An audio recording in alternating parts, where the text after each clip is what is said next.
Israel पर Iran के non stop हमलों को देखकर रोने लगे दीपक चौरसिया और इजरायली दोस्त। जनता के जवाबों ने पूरा खेल बिगाड़ दिया। पूरा खेल समझने के लिए वीडियो को एंड तक देखिए। ईरान इजराइल जंग की शुरुआत हुई जब इजराइल ने ईरान पर हमला किया और उनके कई बड़े सैन्य कमांडरों को मार दिया। ईरान ने जवाबी हमला किया और तेल अवीव का नक्शा बदल दिया। जवाबी हमले के बाद इजराइल और ईरान के हमले जारी हैं। ईरान का जवाबी हमला इस कदर घातक था कि इजराइल की नींद उड़ गई। ईरान ने अपनी मिसाइलों से जिस तरह से अटैक करना शुरू किया है, इजराइल तो छोड़िए अमेरिका तक को डर सताने लगा है। हर नई सुबह इजराइल की एक बिल्डिंग के ध्वस्त होने की खबर आ रही है। इस सब के बीच सोशल मीडिया पर भी लोग दो धड़ों में बट गए हैं। एक तबका वो है जो लगातार ईरान के जबरदस्त हमलों को देखकर सोशल मीडिया पर चिल्ला कर आरोप लगा रहा है कि ईरान ने इजराइल के न केवल अस्पताल बल्कि सिविलियंस, इजराइल के नागरिकों और बच्चों को भी निशाना बना रहा है। ये इंटरनेशनल लॉ को वायलेट कर रहा है। वहीं दूसरे पक्ष का कहना है कि अगर आपको ईरान का हमला सिविलियंस और बच्चों पर हमला दिखाई दे रहा है तो गाजा में इजराइल ने जो किया था वो क्या था। गाजा में बड़े छोटे, औरतें, बच्चों सभी को इजराइल ने हजारों की तादाद में मार दिया। वो क्या था। इजराइल ने मजलूम फिलिस्तीनियों को जो सुबह खाना लेने के लिए लाइन में लग रहे थे मार दिया। वो क्या था। क्या वो इंसानियत के खिलाफ कानून की धज्जियां उड़ाना नहीं था। सोशल मीडिया पर फैलाए जा रहे एक तरफा नैरेटिव को समझने के लिए आप कुछ पोस्ट देखिए जो वायरल हो रहे हैं। सीनियर पत्रकार दीपक चौरसिया ने इजराइल और गाजा की दो तस्वीरों को पोस्ट करते हुए लिखा, ये देखकर आश्चर्य होता है कि वही लोग जो गाजा में हो रही त्रासदी पर रो रहे हैं, वे आज ईरान की उन हरकतों पर चुप्पी साधे हुए हैं जो इजराइल के खिलाफ की जा रही हैं। क्या ये जिहादी सच में इतनी दोगलापन भरी सोच में जी रहे हैं? क्या हमारी संवेदनाएं केवल एक तरफा हैं? जब एक तरफ निर्दोष लोग अपनी जानें गंवा रहे हैं तो क्या ईरान के इजराइल के खिलाफ बढ़ते कदम हमें नहीं चिंतित करते? क्या हमें ये सवाल नहीं करना चाहिए कि आखिर ये दोगला फलक हमें कहां ले जा रहा है? इजराइल विदेश मंत्रालय के प्रवक्ता ओरेन मर्मोस्त्रीन ने इजरायली सैनिक द्वारा एक बच्चे को उठाए हुए तस्वीर पोस्ट की और दावा किया कि वो यानी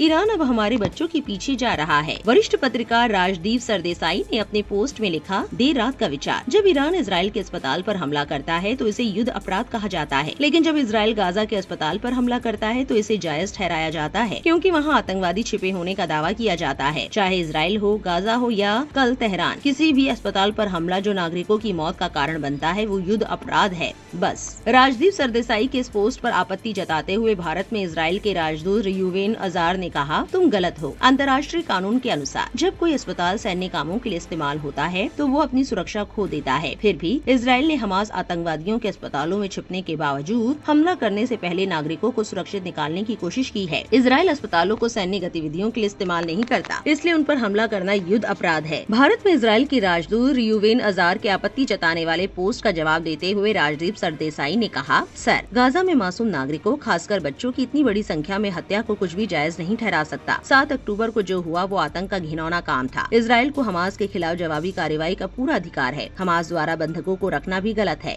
लेकिन बच्चों को मारना, उन्हें भूखा रखना ना तो अंतर्राष्ट्रीय कानून में सही है और न ही नियम आधारित व्यवस्था में। राजदूत सर, जंग के समय नैतिकता पर बहस की जरूरत है। पत्रकार दीपक चौरसिया के पोस्ट पर जवाब देते हुए कमलेश आनंद नाम के एक यूजर ने लिखा, कमजोर लोगों पर हमला नहीं करना चाहिए। इजराइल एक बहुत ताकतवर और सैन्य रूप से मजबूत देश है। अगर इजराइल बिना ठोस वजह के ईरान पर हमला करता है और उसके 1/3 राजनयिकों को मार देता है तो ये एक्ट ऑफ वॉर है, और जब ईरान जवाब देता है तो ये सेल्फ डिफेंस है। वाह भाई। मोहम्मद आरिफ नाम के एक यूजर ने दीपक से कहा, तुम पर भी तो वही लागू होता है। जब इजराइल गाजा में निहत्थे लोगों को मार रहा था तब तुम चुप थे। अब जब जंग में ईरान इजराइल को मार रहा है तो तुम्हें पीड़ा हो रही है। एक शख्स ने दीपक चौरसिया के दावे का जवाब देते हुए लिखा, ये देखकर आश्चर्य होता है कि वही लोग जो इजराइल में हो रही त्रासदी पर रो रहे हैं, वे कल तक गाजा की तबाही पर चुप्पी साधे हुए थे जो इजराइल की तरफ से फिलिस्तीन में की जा रही है। क्या ये सच में इतनी दोगलापन भरी सोच में जी रहे हैं? ऑल्ट न्यूज के फैक्ट चेकर मोहम्मद जुबैर ने इस नैरेटिव का जवाब देते हुए लिखा, मैं दुआ करता हूँ कि इजराइल में घायल बच्चे जल्दी ठीक हो जाएं। इजराइल ने फिलिस्तीनी बच्चों और लोगों पर हमले किए हैं और आप जैसे लोग इन हमलों को सही ठहराते हैं। यहाँ 2023 के कुछ वीडियो हैं जिनमें दिखाया गया है